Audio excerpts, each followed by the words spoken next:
मराठवाड्याच्या छत्रपती संभाजीनगर जिल्ह्यातील सिल्लोड सोयगाव मतदारसंघाचे आमदार तथा राज्यमंत्री अब्दुल सत्तार यांनी दिनांक 24 फेब्रुवारी रोजी संत शिरोमणी रविदास महाराज यांच्या जयंतीनिमित्त सिल्लोड शहरात मंदिर बांधकामाचे भूमिपूजन करून संत रविदास महाराज यांना अभिवादन केले आहे। यावेळी संत शिरोमणी सेना महाराज आणि जीवा महाले यांचे पूजन करून नाभिक समाज स्मशानभूमीचे भूमिपूजन करण्यात आले।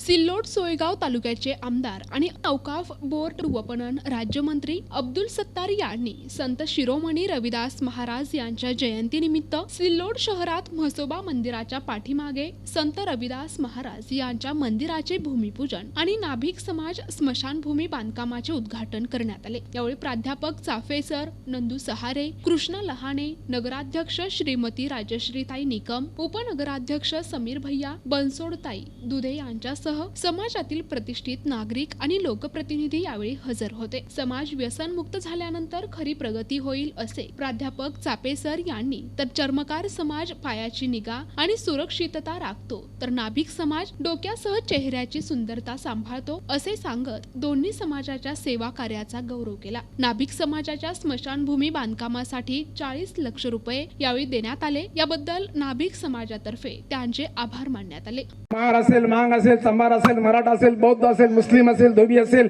जो कोणी असेल, आपण एका भगवंताचे लेकर आहोत आणि म्हणून आपण एकमेकाचे भाऊ आहोत।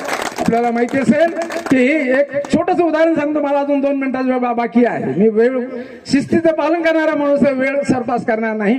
बुलढाणा जिल्ह्यामध्ये रमेश मगर नावाच्या एका मुलाचा 22 वर्षाच्या मुलाचा अपघात झाला आणि त्याला बुलढाण्याला ट्रीटमेंट करून संभाजीनगरला पाठवलं 2016 मध्ये। दरवर्षी संक्रांत 14 तारखेला येते, त्या वर्षी संक्रांत 15 तारखेला होती आणि 15 तारखेला रमेश मगरला संभाजीनगरला पाठवलं। त्याचा ब्रेन डेड झाला, म्हणजे आता तो काही तासात मरणार।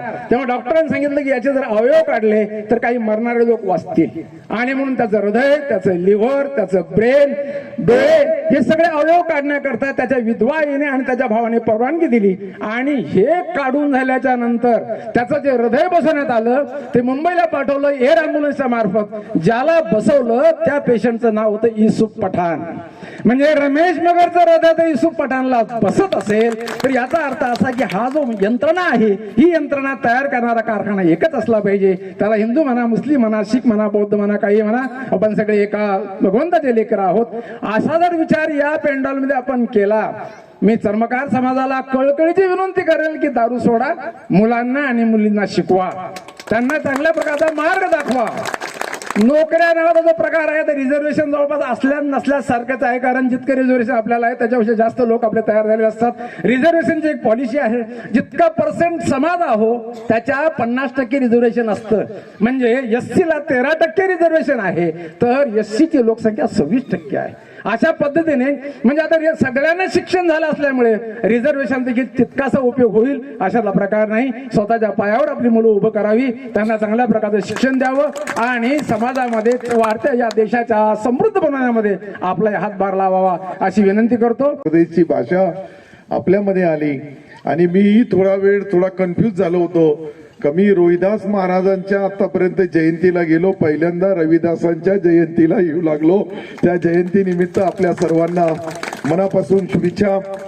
आज खरं म्हणजे या जयंतीच्या कार्यक्रमाचा औचित्य साधून आपल्याला आपले सर्वांचे मार्गदर्शक आदरणीय चापे सरांनी इतका व्यवस्थितशीर रविदास महाराजांच्या बद्दल एक शब्द त्यांनी जे काही बोलले आणि ते शेवटी त्यांना अर्पित केलं, त्याच्याशिवाय माझ्याकडे इतके काही बोलण्यासाठी शब्द नाहीये। परंतु शेवटी मी आपला एक लोकप्रतिनिधी या नात्याने राज्यामध्ये राजकारण करतोय, समाजकारण करतोय, या राज्याचा मंत्री म्हणून मला जो सन्मान मिळालेला आहे त्याच्याबद्दल राज्यातर्फे मी संत रविदास महाराजांना आपल्या सर्वांच्या वतीने, महाराष्ट्र शासनाच्या वतीने त्यांना भावपूर्ण अशा शब्दामध्ये आज जयंतीच्या शुभेच्छा देतो।